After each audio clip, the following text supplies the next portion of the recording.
Justo estuve en los últimos videos hablando sobre grandes secuelas en la historia del cine. Incluso desde antes ya analizábamos ese tema. Así que si han aprendido algo con mis videos, saben cómo funciona una secuela grandiosa o una secuela fallida. ¿Qué podemos destacar de una gran secuela? Muy simple, debes continuar lo que funcionó de la anterior película, explorar los huecos no resueltos de la trama, plantear elementos que aporten algo nuevo a la historia, pero lo más importante, debes tener una verdadera intención creativa para que tu secuela pueda aspirar a ser grandiosa. ¿Cuál es el punto de defender tu película como sobresaliente si, al momento de hacerla, el enfoque principal no estaba puesto en la calidad de la obra? Ojo, esto no quiere decir que todas las malas secuelas en el cine hayan sido hechas por directores o guionistas sin compromiso, porque cada película responde a su propio contexto. Pero dejando ese tema a un lado, imaginemos que sumas todos esos elementos buscando hacer la secuela ideal, y encima tenés la intención de hacer gran cine. Eso habla de una voluntad genuina de aportar algo. A partir de ahí, todo depende de una cosa para que eso se cumpla o termine siendo un intento fallido: el talento. Ya no es una cuestión de querer hacerlo, sino de si realmente se puede lograr. Hay quienes pueden, quienes tienen ese don de construir grandes secuelas, y como en todo ámbito creativo, hay casos donde el talento acompaña y otros donde simplemente no alcanza para ese desafío. Esto se puede trasladar fácilmente del cine a la literatura. ¿Cuántos libros conocen cuya primera obra es excelente, pero cuya secuela representa un bajón independientemente de las intenciones del autor? Ejemplos sobran y pueden dejarlos en los comentarios como curiosidad. Y en el caso de Rowling, la situación es particular, porque habiendo leído los libros en distintos PDFs, se puede notar que la expansión de su mundo y de su historia estaban ahí. Sin embargo, ese crecimiento no se percibe de la misma manera en todas sus continuaciones. De hecho, después de escribir La Piedra Filosofal, Rowling publicó La Cámara Secreta, un libro que, aún con propuestas interesantes y una continuación digna del universo de Harry Potter, no se siente como un salto enorme para la historia. Esto hace que, desde el vamos, la adaptación cinematográfica partiera de un material menos contundente que su predecesor. Con ese escenario, se volvía a contratar a Chris Columbus, recordando que su experiencia previa con secuelas incluía Mi Pobre Angelito 2, una película cuya recepción fue más tibia justamente por replicar la fórmula de la primera en un contexto distinto. Entonces, cuando combinas un libro que no suele considerarse de los más fuertes de la saga, con un director que apuesta más a la continuidad antes que a la reinvención, es lógico anticipar que la secuela cinematográfica busque consolidar lo ya establecido más que redefinir la franquicia. Ya si eso es bueno o malo, quedará a veredicto el resto del análisis. Y en efecto, cuando la película se estrenó en 2002, obtuvo una recepción bastante similar a la de la primera película. Críticas correctas, una recaudación ligeramente menor, pero con una rentabilidad sólida gracias a un presupuesto más contenido, además de poseer el título de segunda película más taquillera del año, y una percepción general que no difiere demasiado entre quienes leyeron el libro y quienes solo se quedaron con la versión cinematográfica. No hay una preferencia marcada entre ambas versiones, cosa que no sucede precisamente con próximas películas de la saga. Ahora bien, aunque todo esto dice algo sobre la película, no alcanza por sí solo para definir su verdadero valor, y basta con observar la evolución crítica y creativa de las siguientes entregas de la saga para entender por qué. Aún así, la discusión central alrededor de La Cámara Secreta siempre fue la misma: ¿es mejor o peor que La Piedra Filosofal? Y con todo lo mencionado hasta ahora, uno podría inclinarse rápidamente hacia una respuesta, pero la pregunta que vale la pena hacerse es otra: ¿realmente logra superarla o sigue quedando a la sombra tanto de la primera película como de su propia condición de secuela? Antes que nada, aclaro que no voy a comentar nada del libro en este análisis. Si la película acierta, lo hace por sus propios méritos. Puntos para Steve Kloves y Columbus. Si falla, falla como obra cinematográfica. Los errores y virtudes del libro se quedan en el libro. Ahí ya serían más o menos puntos para Rowling. Aquí se valora la película como película, y las comparaciones que haré serán principalmente con la primera entrega. ¿Entendido? Los libros no pasarán por este canal hasta dentro de mucho tiempo. Así que, sin nada más que agregar, a desglosar Harry Potter y la Cámara Secreta.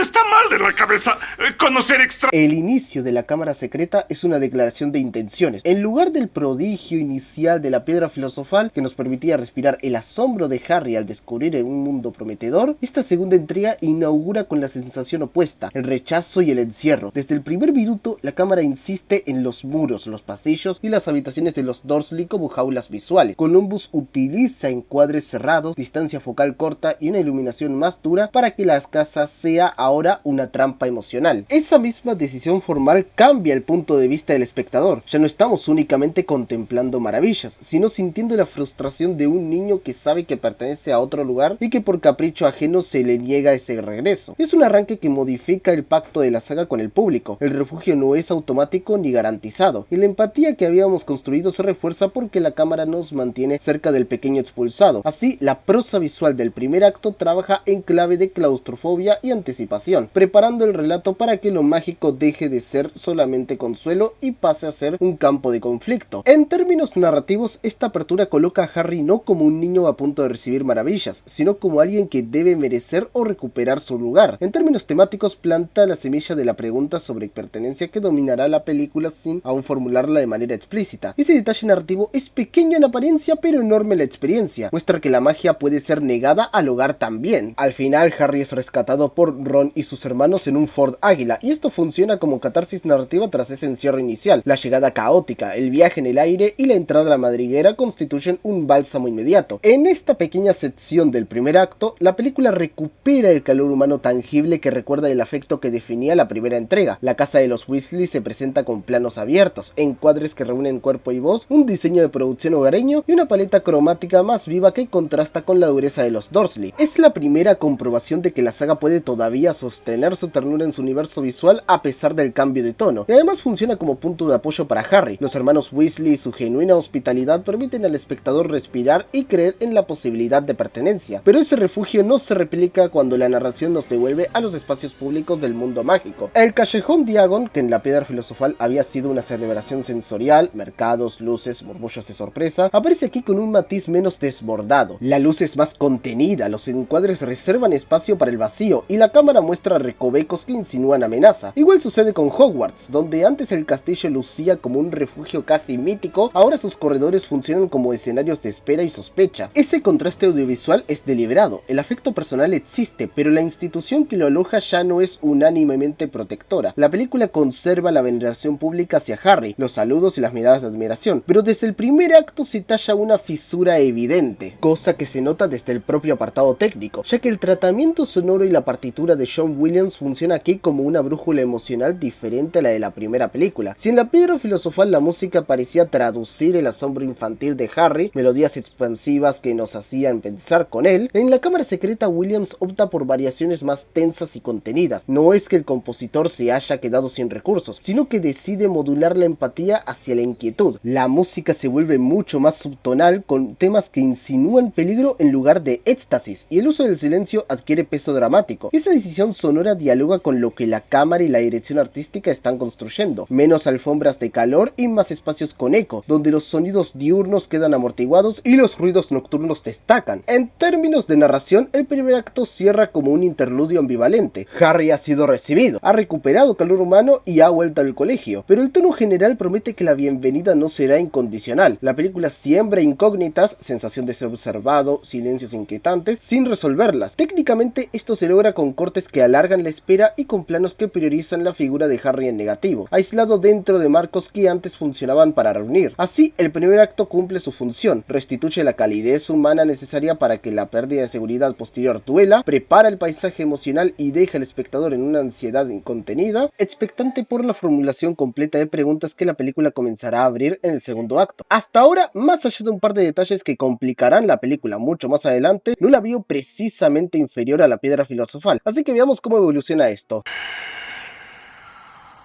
¿Qué es peor que en tu colegio haya ataques a personas cercanas a ti? Simple, que todo el mundo apunte esos ataques a que tú eres el responsable porque estuviste en el momento y lugar equivocado. La crisis de identidad de Harry se consolida a medida que el misterio de los alumnos petrificados se impone como columna vertebral del segundo acto, desde los primeros mensajes amenazantes hasta los pasillos vacíos y las notas que advierten que está viniendo. Columbus y Clubs organizan esta sección como una investigación colectiva. Hogwarts se vuelve un escenario que observa y acusa. Esa dinámica empuja a Harry al centro de la sospecha. Escucha una voz que los demás no oyen y su distanciamiento se vuelve visible. Clubs escribe la trama para que la duda sea tanto externa como íntima. La comunidad pregunta quién es el autor. La cámara pregunta quién es Harry, lo cual se nota todavía más con la versión extendida. A nivel técnico, Roger Pratt acompaña esa tensión con una paleta más fría y con encuadres que ahogan al protagonista en la profundidad del marco, elevando la sensación de aislamiento. Plantea tomas medianas y cortas que encaran los rostros en primer plano cuando la lengua animal aparece y recorta el entorno para conseguir claustrofobia. Los contrastes de luz y sombra transforman corredores en pasillos de acusación. Los colores verdosos y cenicientos proponen la idea del ocultismo dentro de la tradición de la escuela. Este trabajo se siente en la piel. El misterio no es solo un enigma argumental, es una experiencia sensorial. Su cámara busca la incomodidad en cada pequeño gesto. El club del duelo entre casas actúa como punto de inflexión para este conflicto. Ante alumnos y profesores, la capacidad de Harry de reproducir la lengua de las serpientes se convierte en prueba visible y cataliza la sospecha. Klops y Columbus organizan la escena como un ritual de señalamiento. El montaje corta rostros incrédulos mientras la puesta en escena usa silencios y un sonido sibilante que sugiere veneno o un asesinato que se acerca. Las petrificaciones acumuladas funcionan como escalones de paranoia institucional y transforman la escuela en un lugar de acusación. En lo temático, la idea es clara. La entidad puede convertirse en culpabilidad y la afiliación percibida a cierta casa sirve de pretexto para excluir. Clasismo, es claramente clasismo. Roger Pratt potencia esa lectura con soluciones formales, lentes que comprimen la profundidad, planos medios que cortan el abrazo del grupo y focos que remarcan la soledad de Harry. Gracias a esos recursos, el misterio no es solo el argumento, es sensación física. Penumbras, texturas pétreas y reflejos en los ojos petrificados componen una iconografía inquietante. E incluso ni siquiera Harry tiene un refugio para sentirse seguro, porque por más que Ron y Hermione lo ayudan, estos cuestionan las capacidades de Harry. Nadie sabe qué le sucede. Aún así, no ignoremos el elefante en la habitación. El guión también muestra sus límites en lo infinito. La película se prolonga con episodios que diluyen la concentración dramática. Secuencias como los recorridos por setos, la visita al bosque prohibido o la larga excursión a la guarida de Aragog, aunque muy efectivos individualmente como escenas, ralentizan el pulso del enigma. Esa contención sí funcionaba mejor en esos momentos. Analizando aún más el guión, se ve que Klops, pese a su solvencia, entrega aquí su aporte menos afilado a la saga, donde estoy seguro que el tiempo de producción de la película tuvo algo que ver. El problema no es la idea, culpa por la herencia o identidad acusada, sino la disposición episódica, escenas que repiten la misma mecánica en lugar de concentrar la atención. Hay pasajes que reafirman lo ya mostrado, momentos cómicos que alivian el peligro y derivaciones que distraen del enigma central, provocando una sensación de relleno. El efecto es que la acumulación de material compite con la claridad de lectura. El espectador puede quedar intrigado, pero también fatigado y menos propenso a una doble interpretación inmediata. En ese desajuste, la intervención de Roger Pratt se vuelve crucial. Su dirección fotográfica impone una coherencia estética que sostiene el tono aun cuando la arquitectura dramática flaquea. Pratt arma encuadres que aíslan, juega con la profundidad de campo y elimina los baches argumentales mediante luces y texturas que mantienen unidad entre episodios. De ese modo, la película compensa con atmósfera lo que pierde en precisión estructural, ofreciendo imágenes autónomas que justifican la inversión técnica. Por ello, aunque el guión extienda innecesariamente la duración y dificulte la revisitación, la obra conserva instantes de verdadero cine fantástico gracias a la puesta en escena. Ese desequilibrio entre textura visual y densidad narrativa es la razón por la que, en el visionado inicial, la película funciona por secuencias pero pierde contundencia como unidad en su conjunto. Es que en serio, uno de los libros más cortos de la saga, ¿por qué tuvo la adaptación más larga de todas? ¿Cuál era la puta necesidad?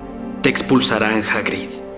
La película eleva su apuesta temática cuando introduce capas de oscuridad que, hasta entonces, la saga solo había insinuado. El recuerdo del asesinato de Myrtle la Llorona 50 años atrás funciona como un nudo dramático. No es un dato decorativo, sino la herida que articula el miedo institucional. Klops dispone ese flashback como pieza que explica temor y lo perpetúa, mientras Columbus lo traduce en imágenes propias del cine gótico. Unos primeros planos que comprimen la respiración, azulejos húmedos que brillan y una iluminación que vuelve espectral la figura de Myrtle. La aparición del diario de Tom Riddle intensifican esa atmósfera. No es un MacGuffin mecánico, sino un objeto seductor que promete verdad y regala manipulación. Técnicamente, la secuencia del recuerdo combina empeños prácticos, más que nada en el trabajo de filtros de cámara, con una composición minimalista de John Williams que deja espacio al silencio, creando un momento que, visualmente, se queda en la retina, más que nada porque es la mejor escena de toda la película. Pero poco después tenemos el gran punto de inflexión. La petrificación de Hermione agrega una dimensión emocional inesperada. No es solo la prueba de la amenaza, amenaza. Es el punto que pone en riesgo la capacidad del colectivo escolar para responder. Cuando vemos a Hermione inmóvil, la amenaza se vuelve personal y el misterio sube su apuesta ética. No se trata solo de resolver acertijos, sino de proteger a quienes eliges como familia. En ese sentido, la película consigue que el horror tenga peso humano antes que puro espectáculo. El tratamiento de estos elementos demuestra que la película puede llevar un tono más oscuro sin renunciar a la emotividad que define a la saga. Esos aciertos visuales la distinguen frente a lo puramente espectacular y sostienen su propósito central. El diario de Tom Riddle actúa como catalizador, ofrece respuestas aparentes y, sin aviso, moldea la mirada de Harry sobre sí mismo. Lo privado se infiltra en lo colectivo y convierte la curiosidad en veneno. Clubs estructura ese avance mediante hallazgos que llevan a la guarida de Aragog, escena que refuerza la materialidad del peligro. Columbus combina planos y movimientos que juegan con la escala, mientras el sonido, con chasquidos, crujir de hojas y movimientos de las arañas, junto a la partitura de John Williams, generan repulsión y fascinación simultáneas. Aragog es, en ese sentido, una criatura filmada con voluntad táctil. La puesta en escena obliga a medir distancias y a recordar que el monstruo tiene peso físico. El interrogatorio que sigue devuelve a la trama en su sentido social. La inocencia de Hagrid alivia la culpa inmediata, pero la revelación no borra el daño del señalamiento. En su lugar, abre preguntas fundamentales. ¿Hasta qué punto puede la comunidad definir a alguien por apariencia o rumores? ¿Puede una narrativa institucional forjar culpables sin pruebas? Esas preguntas forman el armazón ideológico de la película, que empiezan a responderse mediante las elecciones del protagonista. Pero aquí emerge asimismo la mayor falla del tratamiento de la película. Columbus, aunque capaz de instantes oscuros memorables, no parece del todo cómodo sosteniendo ese registro. Su propensión a alivios familiares y cortes cómicos impide que algunas sugerencias, como la amenaza de Azkaban sobre Hagrid y Dumbledore, tengan la contundencia dramática que merecen. Quedan como insinuaciones que no estallan y que por ello descuentan fuerza a la trama, como si no tuviera la madurez suficiente como para tratar esos temas oscuros, o simplemente los mismos no son su terreno, a pesar de que la primera película ya tocaba un par de elementos oscuros. Al final, el resultado general del segundo acto es, por lo tanto, una mezcla ambivalente. La película introduce verdaderos momentos de terror y simbolismo, la memoria de Riddle, la amenaza del diario, la petrificación de Hermione, pero a la vez exhibe la limitación de un enfoque que no va hasta las últimas consecuencias. Es un avance respecto a la piedra filosofal, el tono se vuelve más oscuro, la iconografía más siniestra y la apuesta temática más compleja. Sin embargo, la sensación final es que juegan de forma diferente, pero consiguen lo mismo por usar la misma fórmula, porque esas apuestas no siempre encuentran una dirección firme. Columbus logra momentos memorables, el recuerdo de Myrtle, la guarida de Aragog y los momentos de petrificación que conmueven y asustan. Y Clubs propone una lectura sobre herencia y culpabilización que podría ser central, pero el director no termina de arriesgar. Introduce la posibilidad de expulsiones, de Azkaban, de consecuencias para Dumbledore y Hagrid, como también la posibilidad de cierre del colegio, y luego lo deja como una amenaza verbal sin impacto real. Esa vida a medias limita la potencia del discurso moral. Por eso la película plantea ya con fuerza la pregunta subtextual: ¿estás predestinado por tu origen o puedes ligarlo con tus actos? Y bosquea la respuesta. La identidad se disputa en la arena pública y en la decisión privada, no en la mera declaración de linaje. Es una apertura que quedará incompleta hasta el descenso a la cámara, pero aquel conflicto ya está planteado. Quedan, sin embargo, imágenes y escenas que justifican su ambición estética innegable.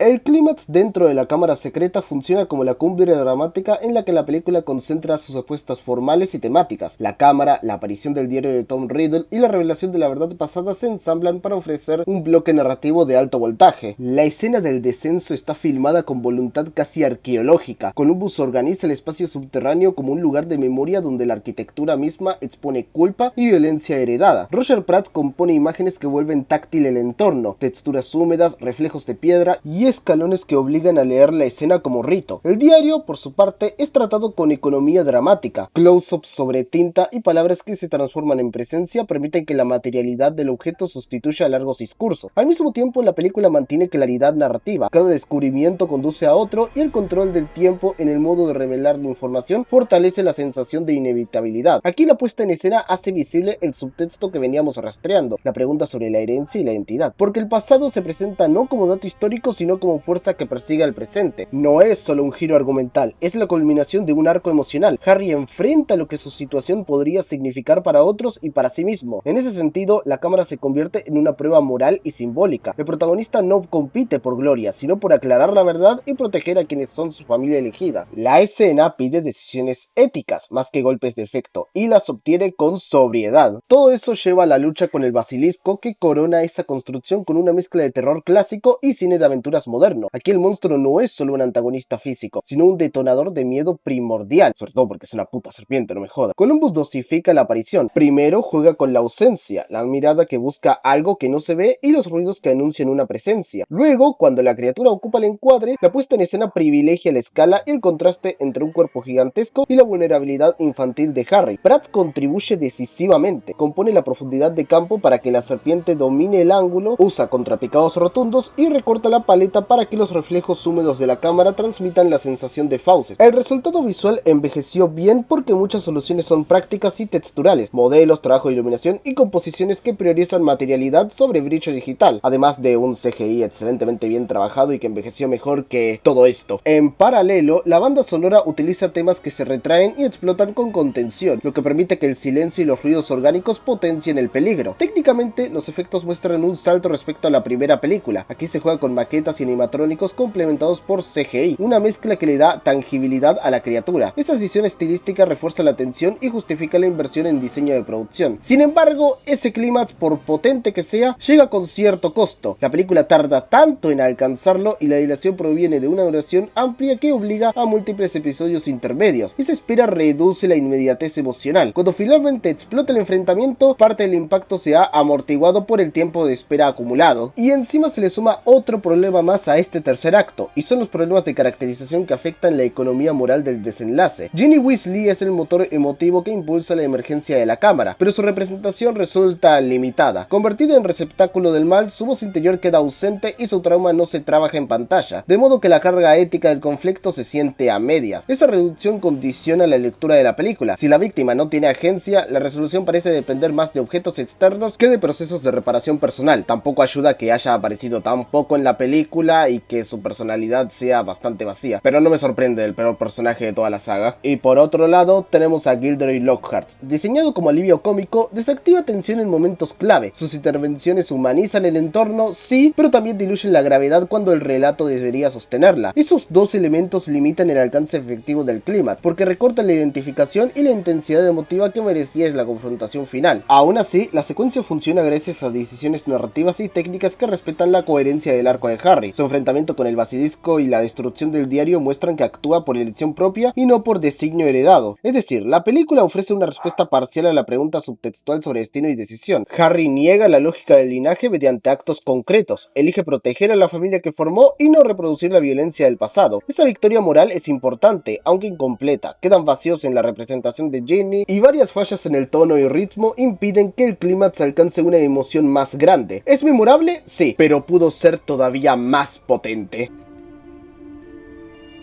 El epílogo termina de cerrar el arco de Harry con una claridad temática que funciona como verdadera continuación espiritual de la piedra filosofal. Si en la primera película el niño aprendía que podía encontrar una familia y un lugar donde pertenecer, aquí la lección avanza un paso más. Pertenecer no implica quedar definido por el pasado ni por aquello que otros proyectan sobre uno. La conversación con Dumbledore es clave porque confirma desde la experiencia lo que Harry ya ha demostrado con sus actos: haber hablado con serpientes, haber sido elegido por el sombrero para Slytherin y haber compartido rasgos con Voldemort no lo convierten en su reflejo, porque lo que realmente define a una persona son sus elecciones. Esa idea no surge de la nada, sino que se apoya en todo el recorrido previo. Harry duda, se repliega, se cuestiona su identidad y finalmente actúa con convicción moral. A nivel narrativo, eso solidifica su crecimiento como protagonista y evita que la secuela lo deje estancado. A diferencia de muchas continuaciones que repiten el arco inicial, aquí se lo profundiza. Desde lo técnico, Columbus vuelve a una puesta en escena más sobria, con planos contenidos y una iluminación menos contrastada,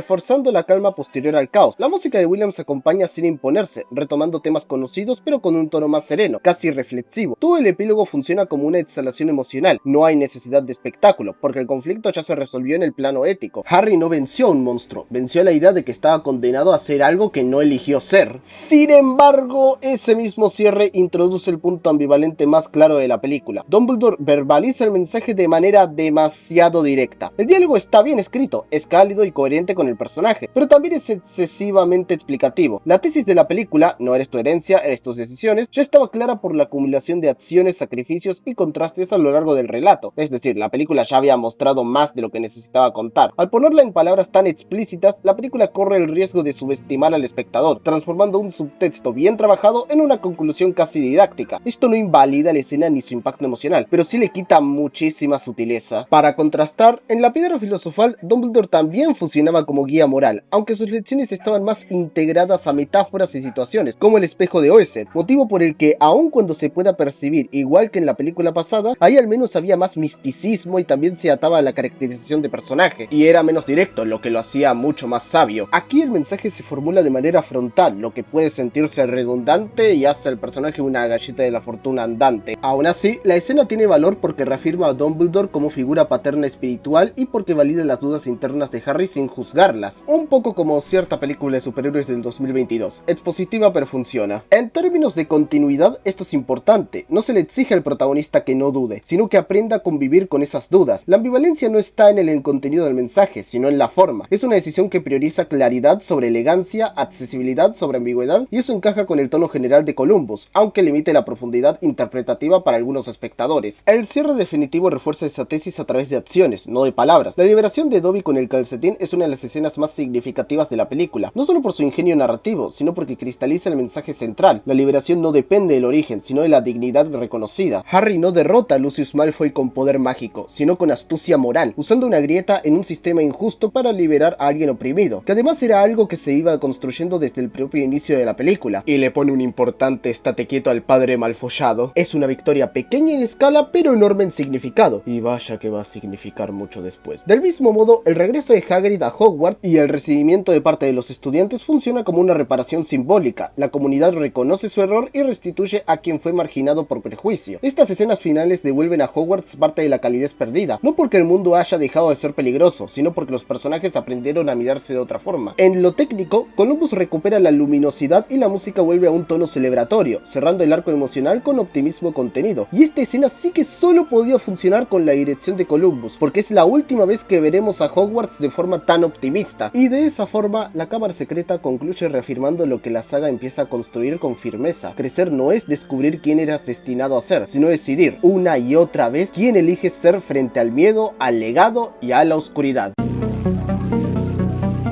Un buen detector para personas que no vieron Harry Potter son los que critican la franquicia porque dan un mensaje escapista de que eres un elegido del destino y todo se te solucionará y bla bla bla. No solo porque el tema del destino se revela recién hasta la quinta película, sino porque incluso con eso estas historias dan importantes mensajes tanto espirituales, psicológicos, sociales y de muchísima madurez. Claro ejemplo es el de la cámara secreta, que dándonos este importante mensaje sobre las decisiones en situaciones críticas de la forma más innecesariamente completa posible, podemos notar la inmensa sustancia que tiene esta franquicia a nivel temático, ya sea con la escritura de Steve Kloves para esta película o por parte de la escritura de Rowling para los libros. Una cantidad tan grande de sustancia que incluso cuando pueda ser la película más complicada de revisitar de toda la saga, eso no quita que al hacerlo se encuentran ciertos detalles de conexión entre temas o elementos que se van preparando tanto para lo que presenta esta película como lo que veremos más adelante en la saga. Es decir, que la función de esta película es ser un puente entre el inicio de la franquicia con el salto enorme en tono, calidad y ambición que veremos ya en próximas películas. Y como puente es bastante notable, porque como película de fantasía tiene un montonazo de escenas memorables, una dirección más que sólida, una más que sobresaliente fotografía por parte de Roger Pratt, y una combinación de fantasía infantil con fantasía oscura que individualmente sobresalen por su cuenta, además del excelente desarrollo que tiene Harry en esta película. Pero aún así, no puedo negar lo más evidente de esta misma, y es que de todas las películas de la saga, incluida Reliquias de la Muerte, que es una película de 4 horas y media divididas en dos, la cámara secreta sigue teniendo la duración más injustificada de toda la saga, donde se le puede cortar desde donde quieras, más que nada primer y segundo acto, porque esta película con menos diálogo y menos tiempo de ciertas escenas, quizás con 20 o 30 minutos menos, ahí hubiese destacado muchísimo más y el resto de películas de la saga me lo confirman. Pero si además de la duración le sumas el inconsistente tono causado por un director no acostumbrado a la fantasía oscura y personajes bastante importantes que son tanto un lastre como aparatos de trama disfuncionales, pues hace que por más que la película película intenta sobresalir tanto por encima de su ambición, al final es lo que más la termina comiendo para poder ser más de lo que es, como esa película de superhéroes de 2022 que me refería anteriormente. Eso hace que sea dentro de todo una secuela disfrutable, bastante notable por lo general, pero muy por debajo de lo que pretende, y uno de lo que más ganas tiene al terminar es de continuar la saga, sea con la próxima película o leyendo otro de los libros, pero ya depende de qué priorices más antes de continuar. ¿En qué termina esta conclusión? Lo adelanto de una. La Cámara Secreta me parece la peor película de toda la saga principal. No me mencionen Animales Fantásticos. No pienso analizar ese anticristo de trilogía. Y no